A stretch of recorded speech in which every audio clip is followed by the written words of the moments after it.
I'm Stila Webb. And I'm Shuvom. I'm going to write my first fiction novel this year. And I'm going to film it. And we're going to release one video each week. And if you keep up with Stila's word count, by the end of 2017, you'll have... I'm small, I got low center of gravity. Alright, publishers. Today, we're going to talk about writing your blurb. Blurb! A blurb is that short little paragraph, either on the back of your book or to the lower right on Amazon, that gives your readers some idea of what your book is about. It gives you a short summary of the book. Yeah, and the main thing you gotta focus on when writing a blurb is you have to keep it short. So what does a good blurb do? Stila Webb. Tells you the name of your characters, tells you the basic premise of your story, and it gives you an idea of what kind of mood your story is going to convey. No. So award-winning author Blake Snyder says, the blurb or pitch gives the reader a sense of irony that intrigues and pulls them into the plot. What does he mean by irony? The hook, the basic conflict, the upside-downness of the world they're about to enter. Yeah, and irony is two things that conflict that make people go, oh, I want to read that book. Like Dexter, a serial killer who kills other serial killers while working for the police force. Or like Freaky Friday, where a mother and daughter think that the other has a much better, easier life until they're forced to switch places for a couple days. Or like this one, he has an example. A straight-laced banker goes on a bachelorette party... Bachelorette. This is just killing you. It is. Because I'm trying to rejigger this in my head as we're doing. So a straight-laced banker goes on a bachelor party to Las Vegas, and in a drunken haze, ends up marrying a penniless waitress. Right? And irony is two things that shouldn't go together that do. So Blake Snyder talks about it, a good blurb or logline, looking like this. In its simplest form, you can boil down a blurb to being almost one sentence that kind of looks like this. It's about a blank who must blank. The first one is the character, and you can describe the character. Are they sneaky? Are they tight-lipped? Are they envious or rich? You know, describe the character. And then the blank should be the irony. It's about a rich person who must live as a homeless man for a year, right? It's very similar to what you did very, very early in our series. We talked about the snowflake method, and the very first step is boiling your whole book down to a single sentence that describes what's happening. Yeah. And so if you get this part right as the spine of your blurb, you can add details around it. But it's important to get this. I call it irony, Blake Snyder calls it irony, Stila doesn't like it. It's a literary term, okay. I looked it up. It's okay, it's a literary term. All right. But again, these two blanks should be in conflict. It's about a super clean person who has to live in a garbage dump for a year. Yeah. And it's the must that makes this go. The must puts them in conflict. So this is a book I'm totally not reading right now called Rapture's Embrace.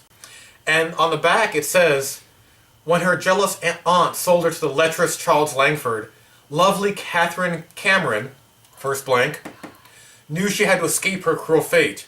But she had no idea her savior would be a tall, handsome American captain, and that his powerful body and penetrating blue eyes would awaken a desire in her. Catherine knew in her heart she would be his for eternity, until she discovered he belonged in the arms of another. Dun dun dun! Okay? But that leads us to another point. That blurb doesn't give the whole book away. Nope. It gives half the book away. Your blurb should really only condense up to the fun and games. The first half. From the intro to the fun and games. It shouldn't hit the midpoint because that's when things get serious. Yeah, as we talked in our midpoint episode, the midpoint is always a twist or a false victory or a false defeat. It's something that changes the story. It's when shit gets real. So the worst Hollywood trailers are the ones that put that midpoint twist in the trailer. Oh, I hate that. They always show too much. And again, that blurb really just kind of went up to the midpoint. It kind of got pretty close with the his heart belongs to her. But yeah, you want to have this go just close to the midpoint. You just introduce the conflict because the rest of the book is what's solving that conflict. You don't want to give that away. Yeah. So your blurb needs to have your main character, a defining character attribute, and the main conflict of the story. It also needs to show you the mood of the story. If you have a really super serious story, don't make your blurb really funny and have a lot of jokes in it. And if the book is pretty funny and doesn't take itself too seriously, don't make the blurb super serious. Yeah, again, one of the best pro tips we have Pro tip. is you're making treat it like a movie. You're making a movie trailer for your book, right? So just like the Suicide Squad trailer didn't really match the Suicide Squad movie, you have to make them match. And don't make the mistake of marketing it poorly through your blurb. Yeah. For example, here's a great one I just found on Amazon. It's a book called Bring the Thunder, Werewolves Volume 1. The blurb is, because the universe can't save itself. When others run from danger, Riot runs toward it. When others throw up, she throws down. Well, I like that. That's nice. Yeah. When there's a brawl in the bar, well, she's probably the one who caused it. But now, the person voted least likely to not blow stuff up by her unit has been given another mission. Explore the universe and forge bonds with new alien races in order to save the Earth from another invasion. Right? So from that sense, you get a sense of what the book's going to be about. It's going to be tongue-in-cheek funny. Yeah, it sounds like it's gonna have a lot of humor to it. It's not gonna take itself too seriously. Yeah. The other thing you want to make sure you do in your blurb is have a lot of open-ended questions. I hate this so much. I really hate. Your blurb is like anything else. Every word should matter. Don't waste your time asking inane questions. We have a general rule in our household that whenever they ask a question in a blurb, the answer is always going to be yes. Will the hero win the girl? Yeah. Will he save the world from calamity? Yes. Will she be able to keep her life a secret while getting the man she wants? Yeah, yes. In Infinity Squad 2, I actually flipped it for humor, and this is the only time you should do these kind of questions if you're doing it for humor. At the end of my blurb for Infinity Squad 2, I had, will this team of rebels be forced to finally respect the laws of intergalactic society instead of breaking them? Will Infinity Squad be able to keep the body count low enough to keep their jobs, stop totalitarian societies from starting an interplanetary war, and prevent the universe's ultimate weapon from falling into the wrong alien paws? No. No, they will not. Right? But the only reason that works is because people expect the answer to be yes. Yeah. So don't have these inane questions in your blurb, because the answer is always yes. Can I go on to number 2 thing don't do in your blurb? What is number 2 thing? Don't compare your book to some other great work. No, definitely do that. Oh God, no! If you can say your book is like Harry Potter plus Lord of the Rings plus Star Wars, do it!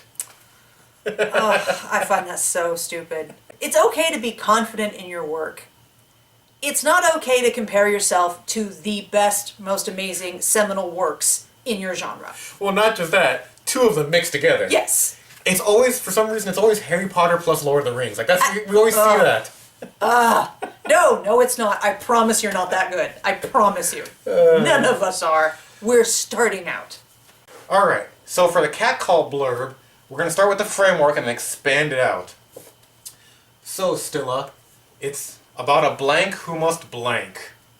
It's about a girl who must find her parents. Well, she's definitely a girl. Okay, it's about a woman who can turn into a cat who has to find her missing parents. Okay, alright. Alright, so that's definitely the main character and definitely a conflict, but is there irony?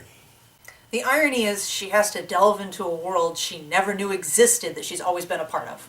Yeah, she's a magic cat shifter girl who has to go even deeper into the world of magic she didn't know about.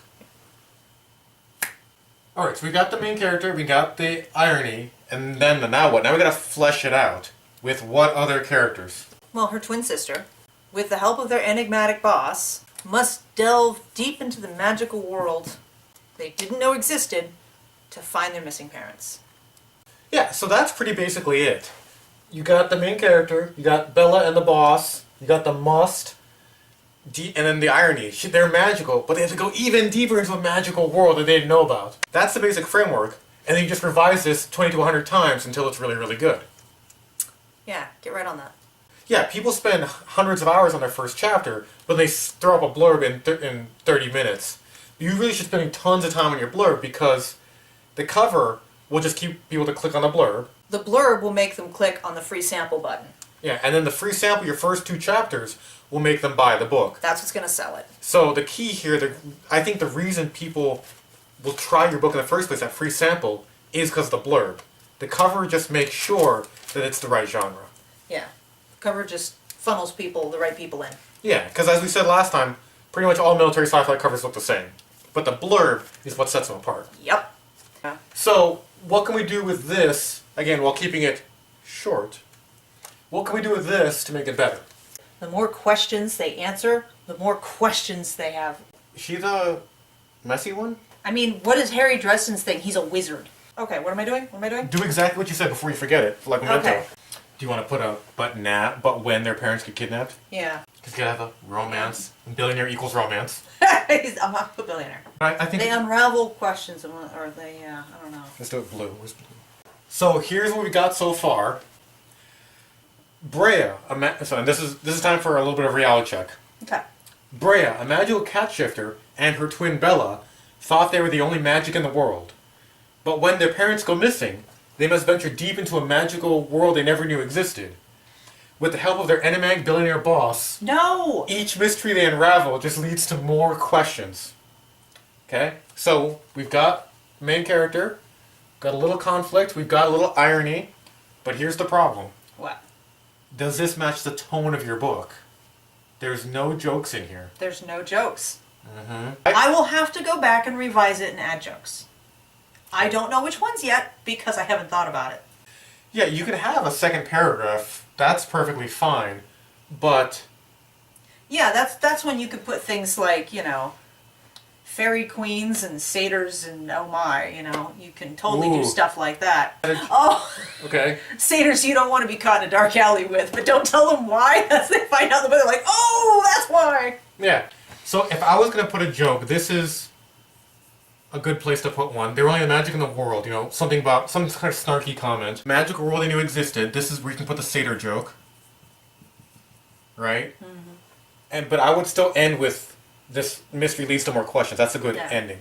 Okay, so couple of places for you to put jokes. And yeah, we'll tweet out this final blurb to our Twitter followers at the end of the week. Nothing's gonna fit in a tweet. Ignore him, he doesn't know what he's talking about.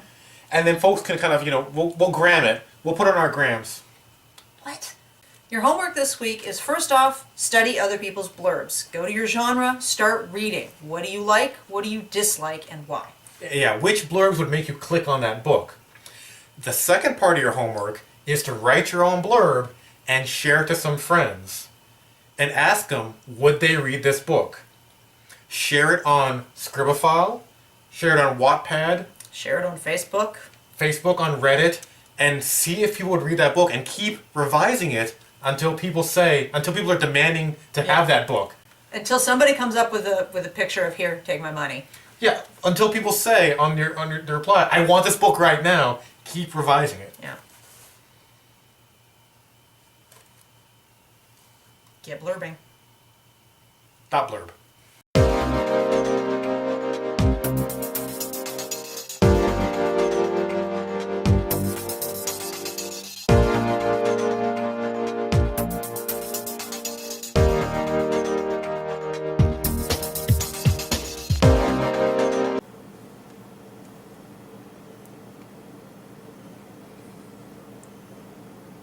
Stop. I can hear you doing it.